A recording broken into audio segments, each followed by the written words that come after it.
We'll go to a few questions in a second, but I want to just pick up on a few things you've talked about, because there's loads of sort of really interesting elements, from the day-to-day stuff to the future thinking stuff. And we'll start off with you, Chris, because you kicked us off, first of all. And you were talking about sort of procurement, and I've heard lots of frustration about the procurement processes. And you mentioned Brexit. I mean, do we know yet, we probably don't, like all things with Brexit, but do we know yet if potentially you could slim out some of those EU laws and processes that everyone seems to have to follow every time they bid for anything? And is that healthy in the end, because doesn't that get rid of some of the competition?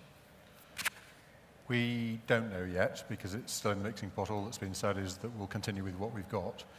I think what I was trying to bring out is that procurement is different to quite a number of different areas of law. In environmental or competition and a whole number of other areas, we can just continue with the same EU laws. Procurement is different because it's an integral part of the free market between different member states. That's what it's for, as we've got it structured at the moment. So what I'm sense is even if we keep some of the principles, we need to change the foundations. And that provides an opportunity to have some whole system thinking, because the regulatory system needs to be just as much part of the system as the economics and the technology. So if we do that, what do we want and how do we want it to work? We still need to keep a number of key elements to it, because we're part of something called the GPA, the Global Procurement Agreement. So, which is basically that it's got to work broadly and have an equal system. But within that parameter and within the negotiation, we can actually decide how we want this part of the system to work so it is more efficient. And in the same way as Phil was looking at the energy system, we should, in my submission, look at what is procurement, what is it for, how do we use it to drive programs, how do we use it to drive the right behaviors, how do we keep the bits that are valuable, like open competition and experience? But at the moment, what we've got is a bit of a mishmash of different things that have come about through a bit of the English system, a bit of the European system. We have an opportunity, and there'll be a window to look at it, but we're not doing that at the moment. I think a lot of people would be looking for ways to make it cheaper as well, wouldn't they? For, so definitely, that has got to be part of the thinking. It's very expensive. Simon and Dave, you touched on similar themes. I thought it was interesting, and when Simon, you were talking about the sort of lack of trust amongst sort of different companies and working together. And is it the case, though, both of you, I guess, really, that it's great to say let's work together, but ultimately you have got people who are competing with each other, you have got egos, you have got people who want to take the glory for things. Is there only so far you can go in terms of basically sharing ideas? I don't mind going first, Dave. And I think Dave hit it really earlier when he talked about, key, like most people want to improve. And if you're leading and driving that improvement, and if that's recognised for the value you bring by doing that, then you're going to get repeat work, and that's ultimately what people need. So having a short-term advantage is short-term thinking, and certainly Costain is absolutely aligned with that approach. So, if you don't share and improve the industry, back to the point earlier, our purpose is improving people's lives, and improving society and driving the economy forward. And, if you're openly sharing and leading in that way, then you should be valued for that in a different way rather than winning the competition. When you talked about a lack of trust, you said people, suggesting that sort of people don't, I can't remember exactly how you phrased it, but people don't trust you. What do you mean by that? Do you mean they're sort of thinking, oh, he's only out for the company, or don't believe the figures he's giving, or what did you mean by a lack of trust?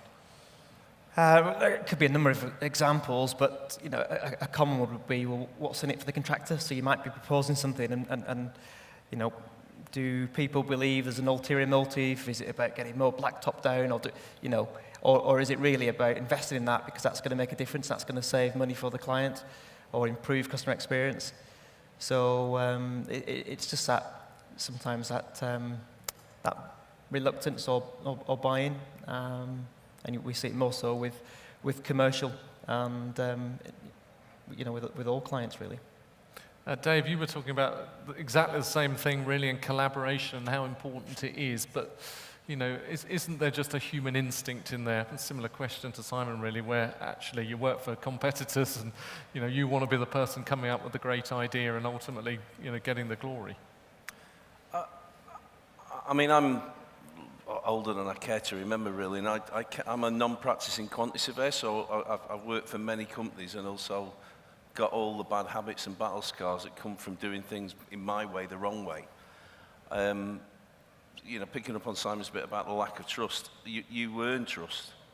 And if in our industry, at the time when we need to, and I listened to Jim O'Sullivan this morning talking about RIS2 and the 4 billion plus that we're going to spend, they need people working together because there's only so many people. And if we don't work together and we don't start trusting each other, it won't happen. It won't happen. We will succeed. We'll fail, and we'll succeed actually in making a mess of it. So I'll go back to my point. If you can't get the common objectives and sharing, then you've got the wrong people in the room. And history will tell you, if you go back into our industries, whether it be from a construction or a maintenance or other industries, and you look at where people were sitting 10, 15 years ago, it's the people who haven't changed who are no longer the leaders in the industry.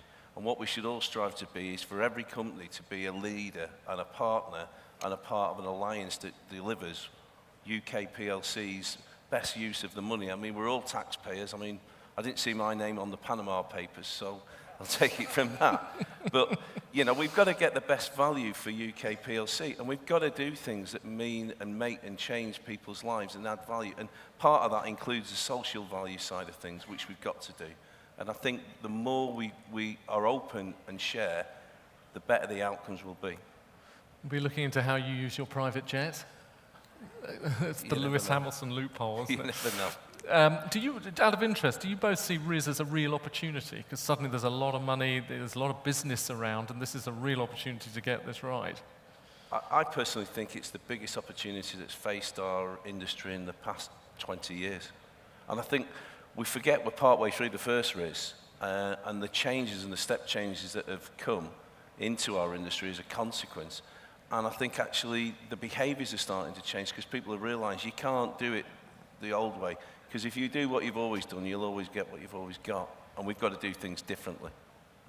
Keith, let's move on to skills. You talk about this 250,000 people needed, new skills, renewed skills. Doesn't the productivity, graph going flat like that suggest no one really wants to pay for that? No one wants to pay for the new machinery, and no one really wants to pay to retrain their staff. I think one of the challenges and one of the blockers that's been to people wanting to invest is the fact that there hasn't been a suitable return on that investment because so many projects have been bespoke, unique, one-off. So if you're going to invest in machinery, plant, equipment, facilities, retraining and recruiting, and you only get a payback on 1-2 year project, it doesn't stack up. You're not competitive under that short-term thinking. But if we start looking at something like RIS in terms of long-term opportunities with quite a significant amount of investment, if Highways England are working more collaboratively with their suppliers and setting out those longer-term opportunities, it becomes easy to think about, well, actually over a larger program, over a portfolio of work, if we're investing in those skills, those tools, those products, we can deliver a better service, perhaps get more work and make more money out of it. That actually becomes a much easier case to make to the investment committees in the companies about investing. If you're looking at a return over a long-term portfolio where you have a collaborative relationship rather than a short-term transactional confrontational project where there's not enough payback. And I do think there's a real opportunity to look at productivity and drive those outcomes if we're focusing on long-term outcomes and delivering those benefits to society that we actually need to deliver. We, as a country, invest nearly £70 billion a year in infrastructure. We should be thinking about those socio-economic outcomes we want to get. We should be thinking about how we want to boost productivity, how to get more investment into skills and jobs, how to improve the attractiveness and particularly the diversity of the industry to make it an industry that people want to come into and actually start more reflective of the society and the users we serve. Diversity is slow, though, isn't it? It's actually not easy to. I mean, this room's full of a similar type of people as last year, but it takes more than a year to train up engineers. Absolutely right. And again, you're not going to solve that on a project. No project is big enough or transformational enough, even something like High Speed 2, in its own right to do that. What I think is helpful through vehicles like the Construction Leadership Council and through the Infrastructure Client Group is different clients from different sectors starting to talk together about how they should incentivise and value that. So if you're a Costain or a Kia and every single client is talking about diversity or equality or inclusion in a different language and asking for different things, it becomes really difficult to develop a response, strategic response. We want to give, and we want clients to work with the suppliers so they're incentivised to invest strategically for the market, not just tactically for the project. That's where that change will come. But you're right, Richard, it's not going to happen overnight.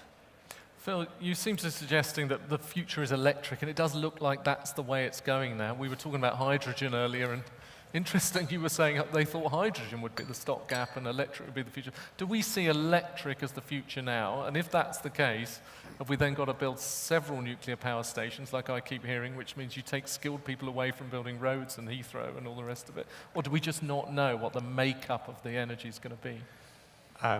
Yes to electric as the future. I mean, a lot of people are still putting a lot of money into hydrogen, so it's likely to have some role, but every news story we see about electrification seems like electric vehicles, battery vehicles are winning that fight. What do we need to do for the electricity system to handle it? Does that mean more nuclear power stations? Really, it means a smarter energy system. So it's a lot more IT, it's a lot more emphasis on being able to use renewable energy when there is a surplus and shifting the things that we can move away from times when the energy supply is not there. Globally, it looks like energy supply is going solar.